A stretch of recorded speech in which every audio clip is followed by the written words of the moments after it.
Bom dia, estamos de volta, né, ao nosso Escola Bíblica Dominical, na classe das mulheres adoradoras, e nós estamos então aprendendo, né, a respeito da carta aos Efésios pelo apóstolo Paulo.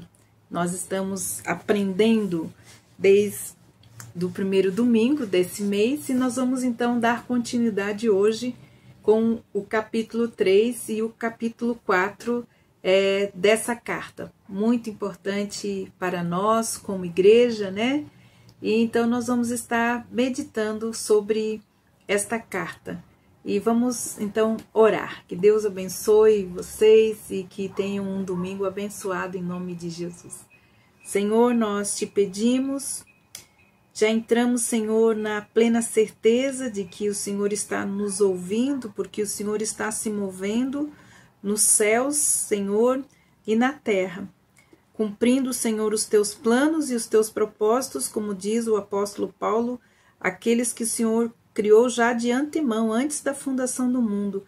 Todas as coisas que acontecem já estavam escritos, já estavam, Senhor, programados e planejados para a tua igreja, para o teu povo. Então nós estamos aqui mais uma vez e queremos continuar te pedindo que o teu espírito de conselho, de sabedoria, de revelação, de entendimento, revele a verdade em nossos corações, que possamos ser firmados, arraigados e confirmados nessa preciosa promessa, né, de remissão, de rendição, Senhor, de redenção, essa obra preciosa de Jesus na cruz, e que o apóstolo Paulo vai trazendo a respeito do teu evangelho e também desse mistério glorioso, né, que está sobre a igreja. Nós te louvamos e nós te agradecemos por isso e te pedimos que o Senhor nos conceda um domingo de paz, de alegria, na sua presença. É isso que nós te pedimos e te agradecemos por esse tempo e por esse momento, em nome de Jesus. Então, nós estamos no capítulo 3 e 4 de Efésios, e nós vamos então, capítulo 3 e 4, nós vamos falar do mistério de Cristo e da unidade da igreja. O capítulo 3, ele fala sobre uma oração, né, de Paulo por entendimento do mistério de Cristo. Nós falamos a semana passada a respeito do ofício, né, do apóstolo Paulo, como apóstolo, como né, seu ministério como pregador do evangelho. Então ele tinha, era um ministério duplo, ele abrangia então o evangelho e a igreja, esse era o seu chamado. Em primeiro lugar, então ele levava, explicava aos homens como eles poderiam ser salvos, e depois ele os conduzia então para a verdade da igreja. Então o evangelismo, evangelizar e levar o evangelho não era um fim em si mesmo, na verdade era uma direção à formação e à edificação da igreja. Então o seu primeiro ministério, sua primeira função era pregar então o evangelho aos gentios, o evangelho das insondáveis riquezas de Cristo, né? Como nós falamos na semana passada. São duas palavras tão interessantes, né? Tão cativantes. Riquezas e insondáveis. Então, quando nós pensamos isso, nós não temos a dimensão, né, da profundidade das riquezas insondáveis que há em Cristo Jesus, mas que o Espírito Santo de Deus vai revelando para nós. Uma das coisas importantes de nós entendermos é que essas duas, né, ideias, elas geram coisas preciosas e infinitamente também abundantes quando a gente ouve, né, e fala essas palavras. Geralmente, quando a gente fala isso, a gente está falando de coisas preciosas, e coisas preciosas geralmente elas são escassas, e a própria escassez, né, ela então aumenta o valor disso tudo. Aqui, porém, o que é precioso, né, para nós é precioso, mas também é abundante, essas riquezas insondáveis, né? Nós entendemos essas riquezas pela compaixão, pelo amor, pelo mérito, né, de Jesus, do poder que santifica, o sangue precioso de Jesus. Mas essas riquezas também são aquelas que nos confortam, que nos transformam então são capazes de satisfazer o anseio de uma alma que está em busca do propósito para qual está aqui nessa terra. Então todo anelo, toda a aspiração que um coração tem a respeito da sua própria vida está na resposta, em receber, em conhecer as riquezas insondáveis que há em Cristo Jesus.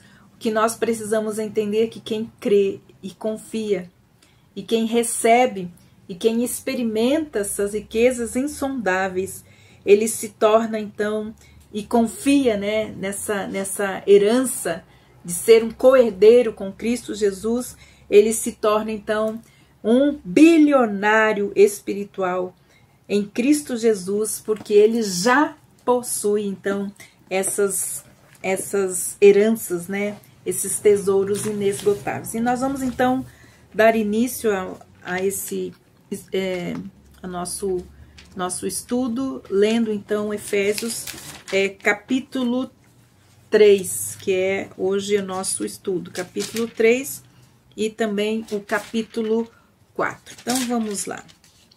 Capítulo 3 nos diz assim: por esta causa eu, Paulo, sou o prisioneiro de Jesus Cristo por vós, os gentios, e que tendes ouvido a dispensação da graça de Deus para convosco me foi dada, como me foi este mistério manifestado pela revelação, como acima em pouco vos escrevi. Pelo que quando ledes, podeis perceber a minha compreensão do mistério de Cristo, o qual noutro século não foi manifestado aos filhos dos homens, como agora tem sido revelado pelo Espírito aos seus santos apóstolos e profetas, a saber, que os gentios são co-herdeiros e de um mesmo corpo participantes da promessa em Cristo pelo Evangelho, o qual eu fui feito ministro pelo dom da graça de Deus, que me foi dada segundo a operação do seu poder. A mim, o mínimo de todos os santos, me foi dada esta graça de anunciar entre os gentios, por meio do Evangelho, as riquezas incompreensíveis de Cristo e demonstrar a todos qual seja a dispensação do mistério que desde os séculos esteve oculto em Deus, que tudo criou, para que agora, pela Igreja, a multiforme sabedoria de Deus seja conhecida dos principados e potestades nos céus, segundo o eterno propósito que fez em Cristo Jesus, o nosso Senhor, no qual temos a ousadia e acesso com confiança pela nossa fé nele. Portanto, vos peço que não desfaleceis nas minhas tribulações por vós, que são a vossa glória. Por esta causa, eu me ponho de joelhos perante o Pai de nosso Senhor Jesus Cristo, do qual toda a família no céu e na terra toma o nome, para que, segundo as riquezas da sua glória, vos conceda que sejais corroborados com poder pelo Espírito no homem interior, para que Cristo habite pela fé no vosso coração, a fim de que, estando arraigados e fundamentados em amor, podeis perfeitamente compreender, como todos os santos, qual seja a largura, o comprimento, a altura e a profundidade, e conhecer o amor de Cristo que excede a todo o entendimento, para que sejais cheios de toda a plenitude de Deus. Ora, pois aquele que é poderoso para fazer tudo muito mais abundante, além daquilo que pedis ou pensais, segundo o poder que em nós opera. A esse seja a glória na Igreja por Jesus Cristo, em todas as gerações, para todo sempre. Amém. Então, este é o capítulo 13. Nós vamos, então, ter esse entendimento a respeito desse mistério, né? O mistério de Cristo. Nós precisamos, então, confiar nesta preciosa palavra que Paulo está então trazendo para nós, né? Então ele traz esse capítulo para revelar o propósito a respeito então desse mistério. Então nesse capítulo Paulo ele inicia um pensamento, né?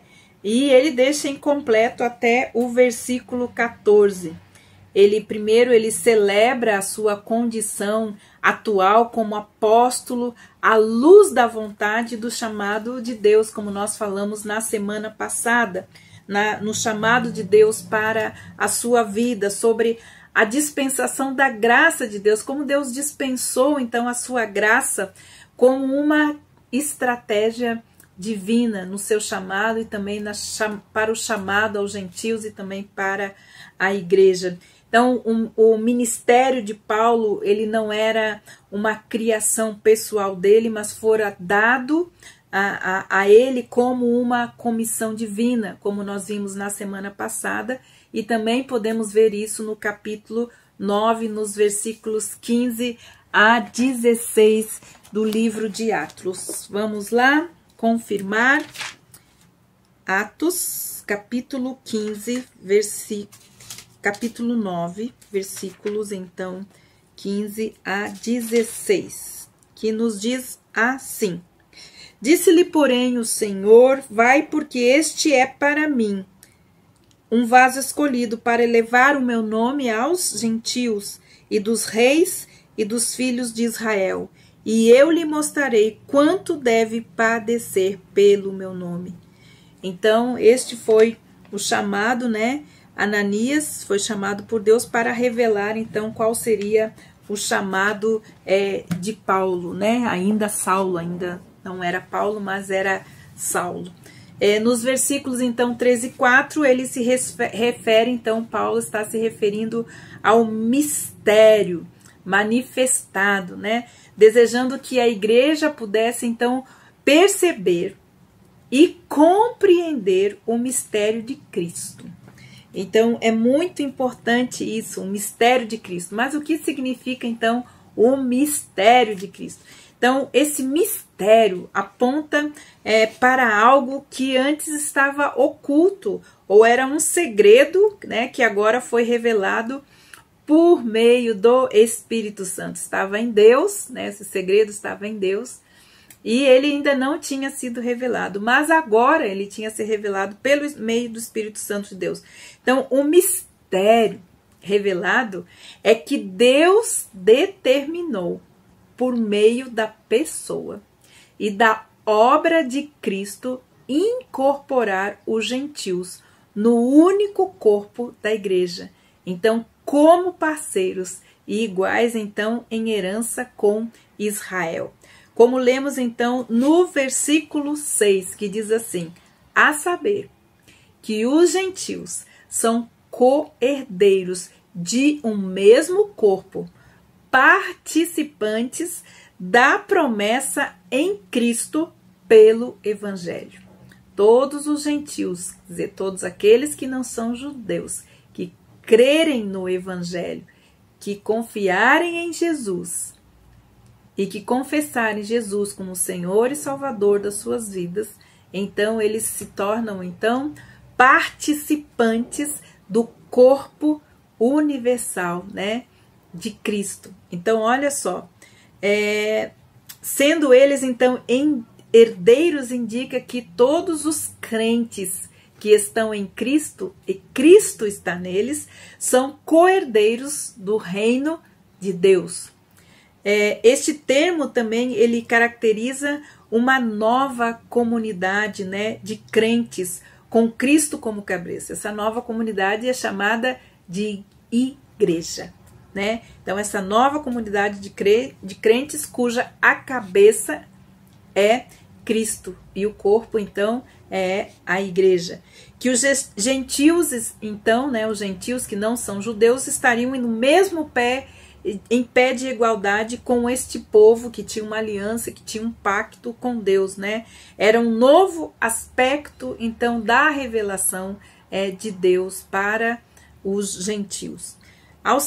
E ele também acaba se denominando, né, como o mínimo de todos os santos. No versículo 8 ele reconhece que por ele mesmo, por si mesmo, ele era insignificante, mas que em Cristo, né, Deus fizera dele então uma nova criatura e lhe deu então esse chamado de revelar o mistério de Cristo e as riquezas insondáveis que há em Cristo Jesus para nós, sua igreja.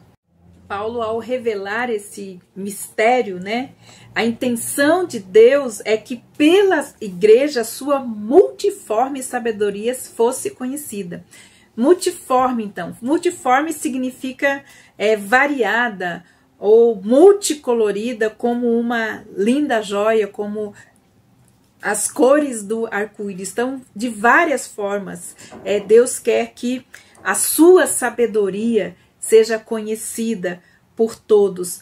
A história da igreja cristã e o drama, né, tudo aquilo que se passou a revelar-se desde a redenção, eles são observados. Então, tudo que Deus fez em Cristo Jesus para fazer esse resgate era de interesse também, né, dos principados e potestades nos céus. Então, uma aparente referência também aos anjos, né? Então, a palavra de Deus diz que ele gostaria que até mesmo as hostes angelicais reconhecessem, então, a sua multiforme sabedoria. Então, esse mistério era revelado aos gentios, mas também era revelado aos anjos, as hostes angelicais no céu. Então, mais uma vez, Paulo está aqui colocando uma metáfora a respeito de uma escola, né? Ele sempre tem essa ideia, nos dá essa ideia, né? Deus é o professor, o universo é a sala de aula e os anjos são os seus estudantes. E a lição mais preciosa, então, é a multiforme sabedoria de Deus. Então, a igreja se torna um objeto de estudo até mesmo para os seres angelicais. Então, observando dos céus, os anjos são impelidos, né, também a admirarem os insondáveis juízos de Deus, as suas maravilhas e os seus inescrutáveis caminhos. Então, eles veem de que maneira como Deus triunfou sobre o pecado para a sua glória. E também percebem, né, que Deus, ele enviou o melhor dos altos céus para salvar o que havia de pior na terra. Então, eles verificam como Deus redimiu os seus inimigos com um grande custo para si mesmo, enviando o seu filho, conquistando-os pelo amor, e como ele preparou para a sua noiva, então, a noiva do seu filho. Eles veem também como ele os abençoou com todas as bênçãos espirituais em lugares celestiais, como diz aqui essa palavra, né? Aprendem que a glória maior é atribuída a Deus através da sua obra feita pelo Senhor Jesus Cristo na cruz, e também nas bênçãos que são derramadas sobre os crentes, tanto os judeus como os gentios, e do que seria possível caso o pecado não tivesse entrado no mundo. Deus, ele fora satisfeito, Cristo foi exaltado, Satanás foi derrotado e a igreja foi entronizada com Cristo, compartilhando então da sua glória.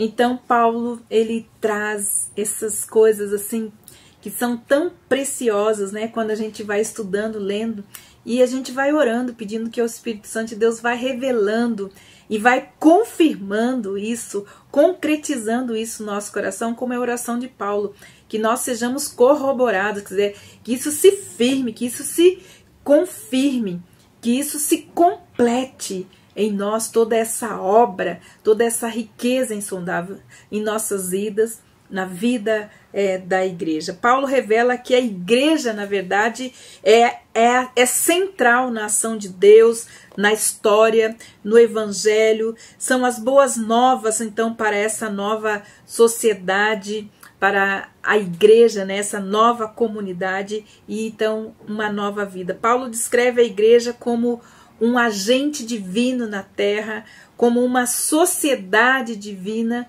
mas que também tem um mandato divino, né?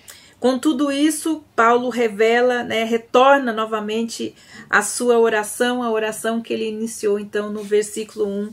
E nessa oração ele pede que os crentes sejam abençoados com poder interior, com compreensão, com excelência espiritual. A intenção de Paulo parece ser então a seguinte: ele quer que nós entendamos a instituição da paternidade de Deus como Pai, como Criador de todos nós, de todos os povos, que não apenas os judeus podem se pôr de joelhos perante o Pai e esperar que sejam ouvidas, mas que todas as raças e nações também podem se dobrar diante do Pai, do nosso Senhor Jesus Cristo, e assim fazer as suas orações e as suas petições, né?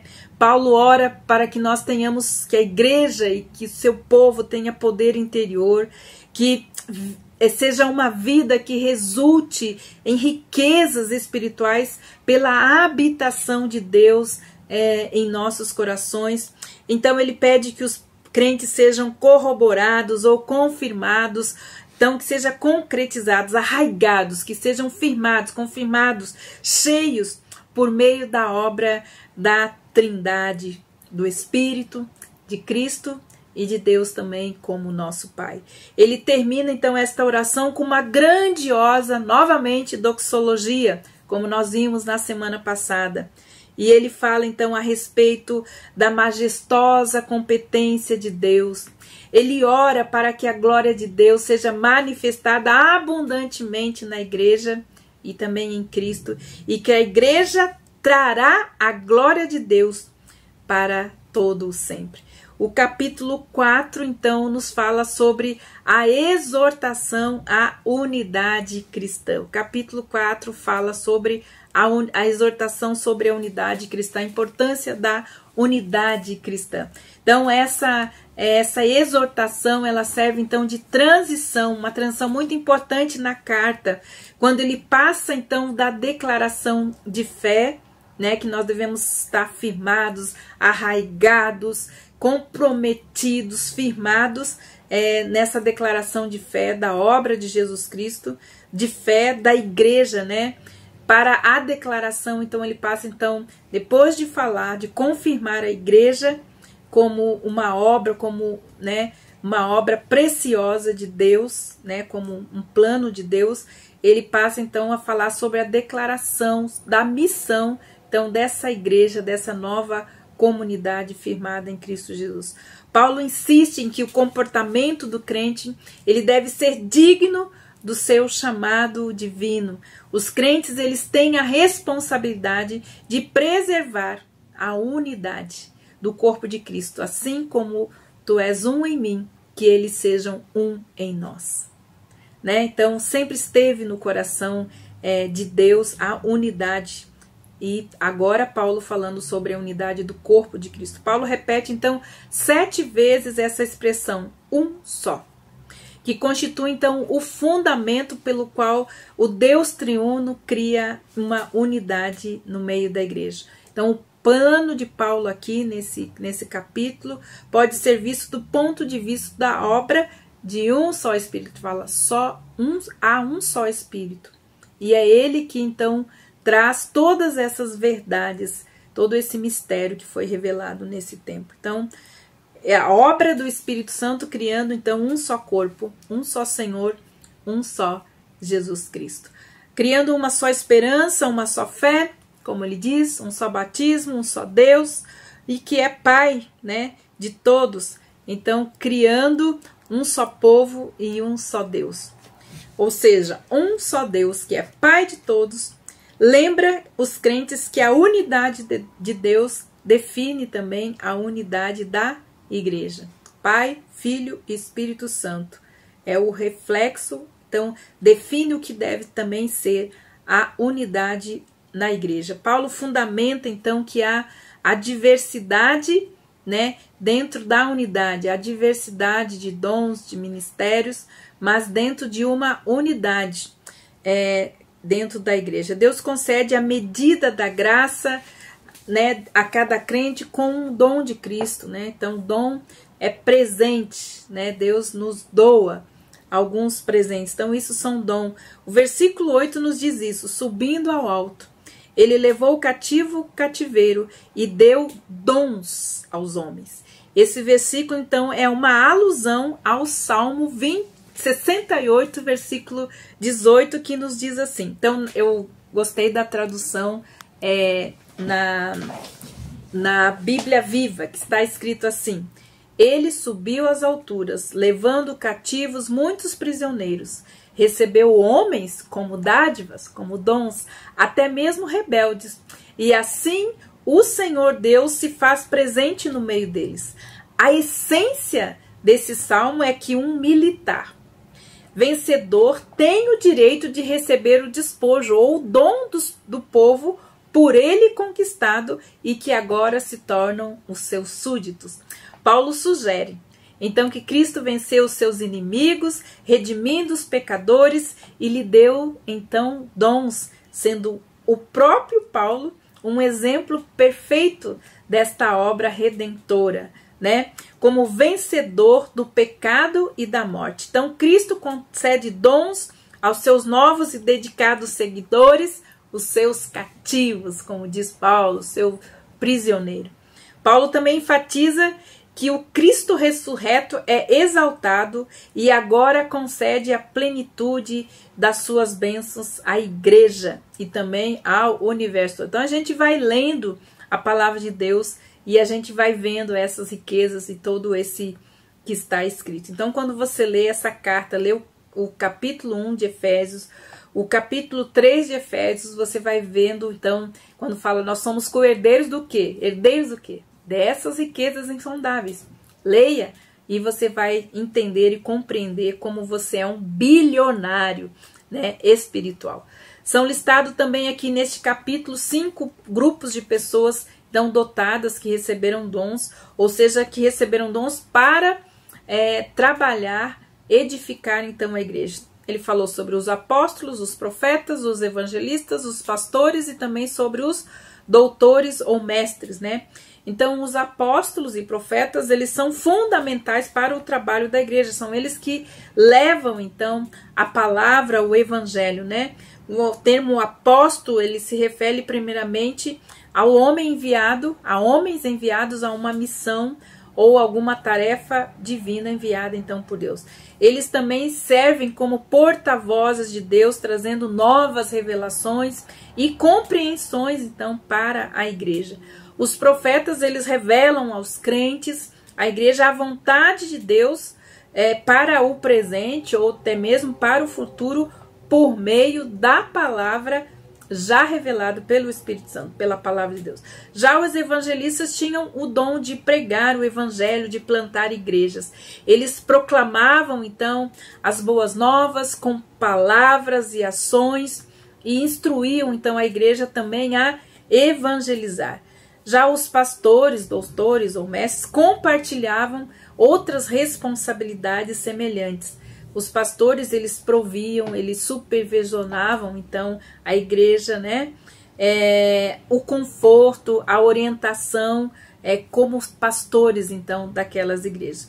Os mestres instruíam, ajudavam, então, na aplicação, na revelação de Deus sobre a vida e o procedimento de como a igreja ela deveria se comportar no presente, também no futuro, né?